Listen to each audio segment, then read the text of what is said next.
Chapitre 28. Le combat dans les marais. Nous avançâmes un peu dans la pente.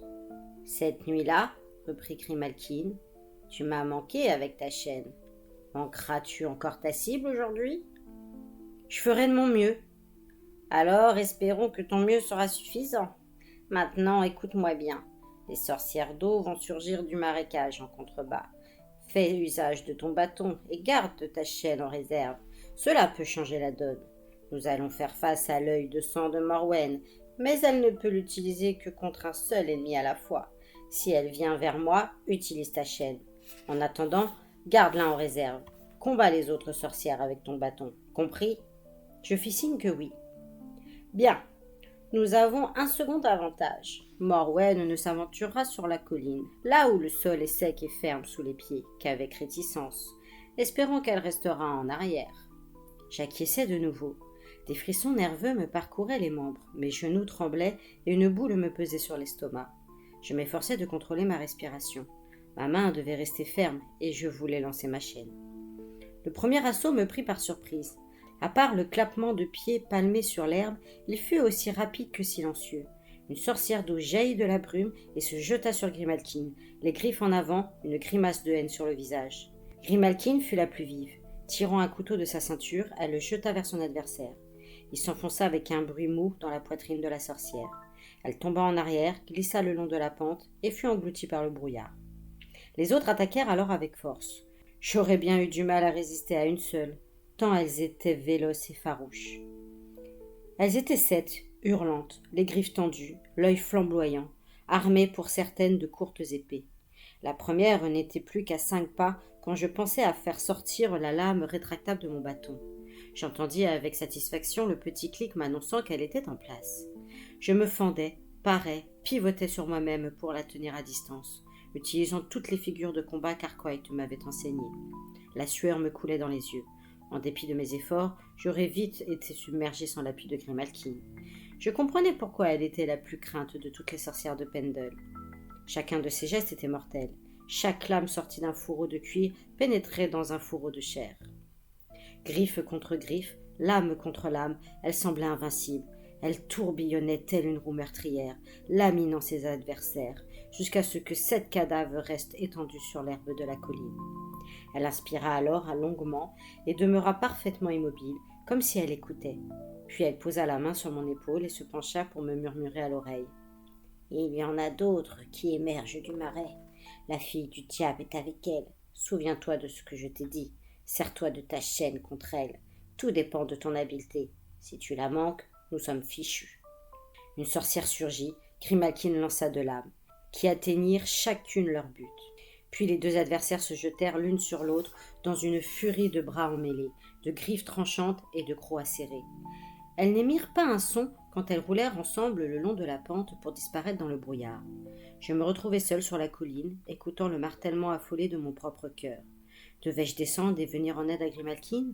S'en sortirait-elle encore contre plusieurs ? Je n'eus pas le temps de prendre une décision. Une autre sorcière s'avançait. Sa bouche s'ouvrit, révélant 4 énormes crocs verdâtres. Elle ressemblait beaucoup à Morwen. L'os décharné qui lui servait de nez lui donnait l'air d'un cadavre vivant. Malgré la lenteur de son approche, je devinais qu'elle était capable d'une vivacité surnaturelle. Je savais qu'elle se préparait à enfoncer une de ses griffes dans ma chair. Je craignais plus que tout qu'elle tente de percer ma mâchoire et de refermer son doigt autour de mes dents. Une prise dont il est impossible de se libérer. Elle attaqua brusquement. Je la stoppai d'un revers de bâton, manquant sa joue d'un cheveu. Un grondement de colère roula dans sa gorge. Je me fendis et elle recula d'un pas. À présent, c'était moi l'attaquant, et chacun de mes coups la repoussait vers la pente. Puis, trop tard, je compris sa stratégie, m'attirer dans le brouillard, vers le marais, où elle aurait l'avantage.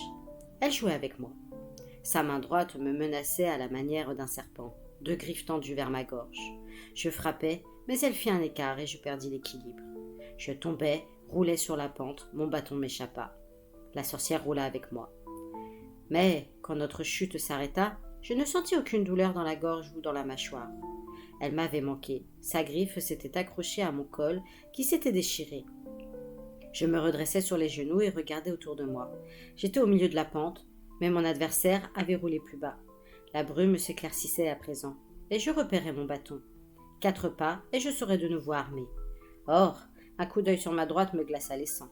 Grimalkin, le pied posé sur le corps d'une sorcière morte, était figé sur place, le regard fixé sur Morwen, qui s'avançait lentement, les griffes en avant. Je me relevai, sortis ma chaîne de ma poche et l'enroulai autour de mon poignet. Grimalkin était sous le pouvoir de l'œil sanglant. Si je manquais mon coup, Morwen la tuerait et se retournerait contre moi. C'était l'instant ou jamais. Tous ces mois d'entraînement dans le jardin de l'épouvanteur allaient-ils porter leurs fruits? Mais je n'avais pas devant moi un poteau de bois immobile. La peur me vrillait les nerfs. J'avais déjà lancé ma chaîne avec succès contre des sorcières. J'en avais aussi raté beaucoup. L'énormité de l'enjeu m'emplissait de doutes. Que je la manque, et tout serait fini. Je n'aurais qu'une seule chance. Je devais d'abord y croire. Je pouvais le faire. L'épouvanteur me l'avait maintes fois répété. Pour contrôler son corps, il faut contrôler son esprit. Je levai le bras, inspirai longuement et bloquai ma respiration. Je me concentrai sur ma cible, Morwen. Elle n'était plus qu'à une longueur de bras de Grimalkin. Le temps me parut ralentir. Un profond silence s'installa. Morwen était immobile. Je ne respirais pas. Mon cœur lui-même semblait avoir cessé de battre. Je lançai la chaîne. Elle se déroula dans les airs en une spirale parfaite, scintillant à la lumière de la lune. Rien d'autre ne bougeait. Elle vint s'enrouler autour de la sorcière, lui fermant la bouche, lui ligotant les bras. Elle tituba et tomba sur les genoux. Les bruits se ruèrent d'un coup dans mes oreilles. Celui de ma respiration et le soupir de soulagement de Grimalkin. Sortant d'un fourreau une longue épée, elle s'avança vers son ennemi. Entièrement occupée à réussir mon lancer, j'avais oublié d'assurer ma propre sécurité. Une sorcière d'eau fut soudain à mes côtés, une griffe tendue vers ma mâchoire. D'un geste instinctif, je parai le coup, mais nous tombâmes ensemble, roulant plus bas sur la pente. Les sorcières sont douées d'une grande force physique. En combat rapproché, même un homme dont la force de l'âge n'est pas forcément capable de tenir le choc. J'eus beau déployer toute mon énergie, elle me saisit par le bras et m'entraîna vers le marécage. J'avais tenu mon engagement envers Grimalkin et utilisé ma chaîne d'argent contre Morwen. Ce faisant, j'avais perdu tout espoir de récupérer mon bâton, qui m'aurait donné une petite chance contre une telle adversaire. Il ne me restait que le sel et la limaille de fer au fond de mes poches, et j'avais les bras immobilisés. Nous roulâmes dans l'eau. Je n'eus que le temps de fermer la bouche et de retenir ma respiration avant d'être submergé. En me débattant désespérément, je réussis à sortir la tête une seconde pour reprendre mon souffle. Puis je me sentis entraîné vers le fond. Mes nouveaux talents de nageur ne m'étaient d'aucun secours. L'étreinte de la sorcière était trop forte. Je sombrais dans une totale obscurité. Les poumons me brûlaient. Combien de temps résisterais-je encore? Je ne saurais le dire, mais je m'affaiblissais peu à peu. L'eau m'entra dans la bouche, dans les narines. Je me noyais. La dernière chose dont je me souvienne, c'est le sentiment de résignation qui m'envahit alors. J'avais fait de mon mieux et j'avais échoué. C'était fini. J'allais mourir. Puis, tout devint noir et je cessai de lutter. Or, mon combat en ce monde n'était pas achevé. Je repris conscience, allongé sur l'herbe à mi-hauteur de la colline, tandis que quelqu'un m'appuyait violemment sur le thorax, m'obligeant à vomir des jets d'eau boueux. On cessa enfin de me comprimer les côtes, tandis que l'air m'emplissait les poumons.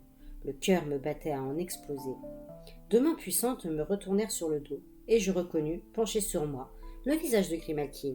« Tu vivras, petit, me dit-elle en m'aidant à m'asseoir. Mais il s'en est fallu d'un cheveu.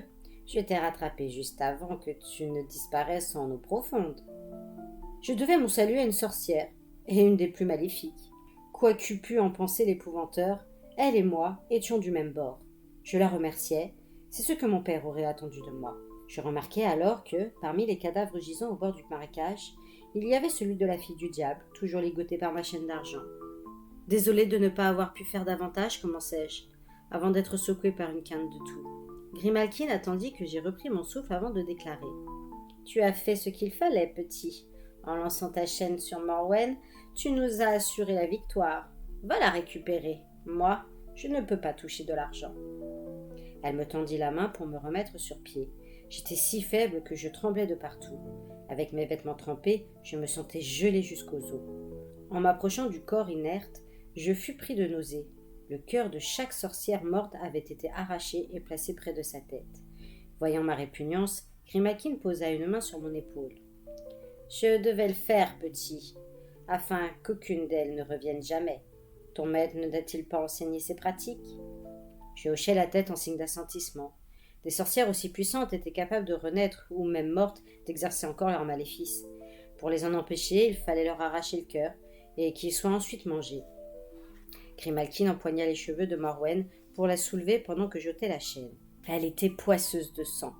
Un son s'éleva au loin, un aboiement. Griffe courait sur mes traces. Si le malin avait tenu parole, le temps devait avoir repris son cours normal au moulin. « Je n'ai plus le goût pour ça, » dit Grimalkin en désignant les organes sanguinolents. « Aussi, assure-toi que le chien les dévore tous. Je vais m'en aller maintenant, avant que tes compagnons n'arrivent. Une dernière chose. Quel âge as-tu, mon garçon ? 14 ans. J'aurai mes 15 ans en août prochain, le 3. Elle sourit. La vie est rude à Pendle. Les enfants y grandissent plus vite. Là-bas, à partir de la nuit de Walpurgis, suivant son 14e anniversaire, un garçon d'un clan des sorcières est considéré comme un homme. Viens me trouver à Pendle après cette fête. Je t'offrirai un cadeau, quelque chose qui est bon de posséder. Voilà qui était étrange venant d'elle. J'avais du mal à m'imaginer me rendant à Pendle la dernière nuit d'avril pour recevoir un présent de Grimalkin. Je ne savais que trop ce que l'épouvanteur en penserait. Sur ces mots, la sorcière tourna les talons, franchit le muret d'un bond et disparut. Griffe fut là quelques minutes plus tard. Je la regardais dévorer les cœurs avec voracité.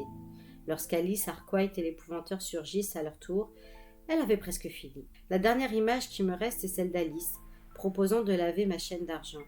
Puis tout devint noir autour de moi. C'est l'épouvanteur qui m'aida à me relever. J'étais secouée de frissons incontrôlables.